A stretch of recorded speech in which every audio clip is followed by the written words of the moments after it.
To what degree do you feel that the county is a ward of the state, that it could not exist without the aid of taxpayers in other counties?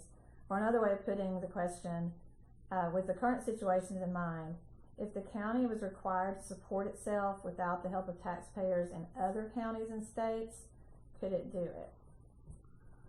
I'm not sure exactly what you mean by that question specifically.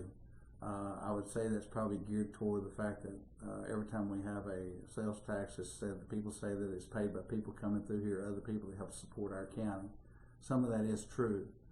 Nobody's ever been able, I've asked the question, nobody's ever been able to give me an exact figure on how much money comes into this county for people that don't live here.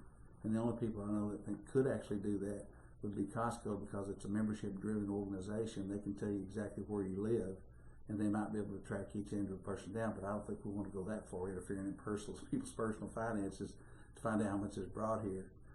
The information that we have now, the federal money we get, the state money we get, Catoosa County couldn't exist without the money we get from the state and the federal government, especially for education.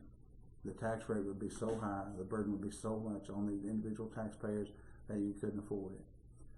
In saying that, I think that Catoosa County needs to get an equitable distribution of what they deserve and what they should get.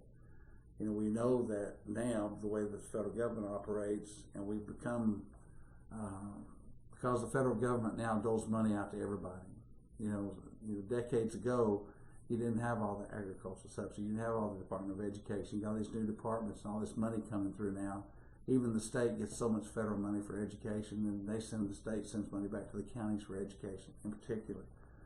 So could we support ourselves without federal and state money? No. Could we support ourselves without people from Chattanooga coming here to shop, or maybe Dalton coming up here to shop? I would say I don't have the research to say we could or couldn't, because how many people we have here before we start having restaurants, we go to Dalton to eat, where we support in Whitfield County. So I think there's a give and take on that. But as far as actual money to support the operations that we have in Catoosa County as a whole government, including schools and the Gulf County government, I don't think, based on what we have right now, that we could support what we have without help from the state and federal government.